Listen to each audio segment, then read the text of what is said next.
രാജ്യത്തുള്ള അവരുടെ ഒരു സ്ക്രീനിലും മലയാള സിനിമ പ്രദർശിപ്പിക്കില്ല എന്നൊരു നിലപാട് എടുത്തിരിക്കുകയാണ്. അപ്പം നിങ്ങൾ ഈ വീഡിയോ എല്ലാം കണ്ടു. എന്തുകൊണ്ടാണ് നമ്മുടെ പ്രൊഡ്യൂസേഴ്സിൻ്റെ ഒക്കെ കൂറ ഒട്ടിയിട്ടിരിക്കുന്നതെന്ന് വെച്ച് കഴിഞ്ഞാൽ, ആക്ച്വലി PVR സിനിമ ഓൾമോസ്റ്റ് എല്ലാ മെട്രോപൊളിറ്റൻ സിറ്റീസിലും ഏറ്റവും നല്ല നല്ല തിയേറ്റേഴ്സ് എല്ലാം PVR അണ്ടറിലാണ്. അപ്പോൾ PVRൻ്റെ പുതിയൊരു തിയേറ്റർ വരുന്നുണ്ടായിരുന്നു കൊച്ചിയിൽ. ഫോറം മോളിൽ 9 സ്ക്രീൻസിൻ്റെ തിയേറ്റേഴ്സ് PVR ഓപ്പൺ ചെയ്യുന്നുണ്ടായിരുന്നു.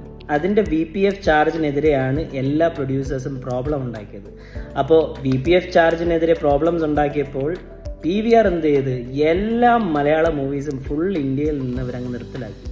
PVRന് മലയാളം മൂവീസ് ഇല്ലെങ്കിൽ അവർക്കൊരു മണ്ണാങ്കട്ടയില്ല ആക്ച്വലി. ബിക്കോസ് PVR മലയാളം മൂവീസും കൊണ്ടല്ല, നമ്മൾ PVRനെയും കൊണ്ടാണ് ജീവിക്കുന്നത്. ഇനി എന്താണ് ഈ VPF ചാർജ്? VPF എന്ന് വെച്ചാൽ വെർച്വൽ പ്രിന്റ് ഫീസ്. എന്താണ് ഈ വെർച്വൽ പ്രിന്റ് ഫീസ്? നമ്മളെല്ലാ തിയേറ്റേഴ്സിലും പോകുമ്പോഴത്തേക്ക് അവിടെ ഓരോ കണ്ടന്റ് പ്രൊവൈഡേഴ്സ് നമ്മൾ കാണും. ചിലയിടത്ത് ക്യൂബ് ആയിരിക്കും, ചിലയിടത്ത് UFO ആയിരിക്കും, ചിലയിടത്ത് PXD ആയിരിക്കും.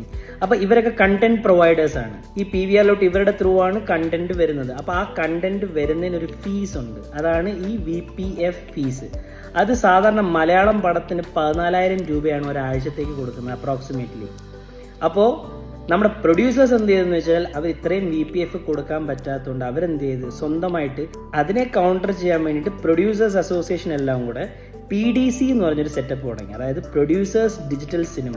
പ്രൊഡ്യൂസേഴ്സ് ഡിജിറ്റൽ സിനിമ വന്നു കഴിയുമ്പോഴത്തേക്ക് സാധാരണ 3,500 രൂപയാകത്തുള്ളൂ ഈ 14,500 കൊടുക്കുന്നതിൻ്റെ സ്ഥാനത്ത്. ഈ 9 പുതിയ സ്ക്രീൻ വരാൻ പോകുന്നിടത്ത് ക്യൂബാണ്. അപ്പോൾ ക്യൂബും PVRും ഈ PDC ഇവർ ഇൻട്രൊഡ്യൂസ് ചെയ്ത പുതിയ PDCയും തമ്മിലുള്ള കോൺഫ്ലിക്റ്റ് ആയി. അവരത് PVR അതിൻ്റെ ടേംസ് അക്സെപ്റ്റ് ചെയ്യാത്തതുകൊണ്ടാണ് ഇവരെ എല്ലാവരെയും കട്ടക്കങ്ങ് ബാൻ ചെയ്ത് കളഞ്ഞേക്കുന്നത്.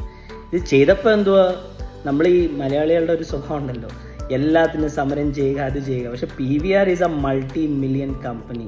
മലയാളികൾക്കാണ് നഷ്ടം. ഇന്നത്തെ ന്യൂസിൽ നമ്മൾ കണ്ടതാണ് ഇതിൻ്റെ സൊല്യൂഷൻ എടുത്തെന്നാണ് പറയുന്നത്. അതായത് മലയാളം മൂവീസ് ഇനി അവർ കോൺഫ്ലിക്റ്റ് ഉള്ള 2 തിയേറ്റേഴ്സ് അല്ലാതെ ബാക്കി എല്ലായിടത്തും ഇനി മലയാളം പടം നാളെ തൊട്ട് സ്റ്റാർട്ട് ആവും എന്നാണ് പറയുന്നത്. പക്ഷേ ഇപ്പം തന്നെ കുറേ ദിവസം 2-3 ദിവസത്തെ കുറേ കളക്ഷൻസ്, ആടുജീവിതം, ആവേശം, പിന്നെ നമ്മുടെ ഏതൊക്കെയാണ്, നമ്മുടെ ജയഗണേഷ് പിന്നെ അല്ലെങ്കിലും കാണണ്ടെന്നാണ് എൻ്റെ അഭിപ്രായം. OTT ഓഫർ ഉണ്ടായിരുന്നു. ഞങ്ങൾക്ക് ഇപ്പോഴും ഹൃദയം എന്ന് പറയുന്ന സിനിമ തിയേറ്ററിക്കലി കളക്ട് ചെയ്തതിൻ്റെ 3 മടങ്ങ് എമൗണ്ട് ഞങ്ങൾക്ക് OTT. വിനീത് ശ്രീനിവാസന്റെ ഡയലോഗ് കണ്ടില്ലേ, എനിക്കത് ഒട്ടും അങ്ങോട്ട് ഡൈജസ്റ്റ് ചെയ്യാൻ പറ്റുന്നില്ല.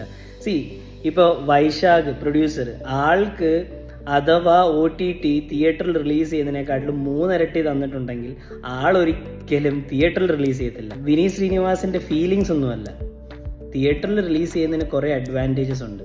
ഒന്ന്, ഇറ്റ്സ് എ വൈഡ് ഓഡിയൻസ്. പിന്നെ റവന്യൂ OTTയുടെ കൂട്ടല്ല.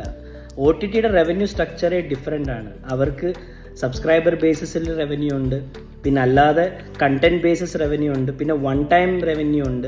തിയേറ്റർ എന്ന് പറയുമ്പോഴത്തേക്ക് എത്ര തിയേറ്റേഴ്സ് ആണോ അതനുസരിച്ചാണ്. 500 കോടി ക്ലബ്ബിൽ കയറി, 1000 കോടി ക്ലബ്ബിൽ കയറി. അപ്പോൾ ഈ 1000 കോടിയും പ്രോഫിറ്റ് എന്നല്ല, പക്ഷേ അതിനകത്ത് കുറേ കട്ട്സ് ഉണ്ട്. ഡിസ്ട്രിബ്യൂട്ടർഷിപ്പ് ഉണ്ട്, പിന്നെ ഇതേപോലത്തെ ചാർജസ് ഒക്കെ ഉണ്ട്. എന്നാലും ബെസ്റ്റ് പ്രോഫിറ്റ് കിട്ടുന്ന സ്ഥലം തിയേറ്റേഴ്സ് തന്നെയാണ്. അപ്പോൾ ഞാൻ പറഞ്ഞു വരുന്നത് വെച്ചാൽ, നമ്മുടെ പ്രൊഡ്യൂസർമാരുടെ ഈ മുതലക്കണ്ണീര് കണ്ടിട്ട് നമ്മൾ വിഷമിക്കൊന്നും വേണ്ട. അവരൊക്കെ നല്ല കാശ് ഉണ്ടാക്കുന്നുണ്ട്, നല്ല കാശ്. അപ്പോൾ അടുത്ത റിവ്യൂ ആയിട്ട് വരുന്നവരെ ടേക്ക് കെയർ, ബൈ.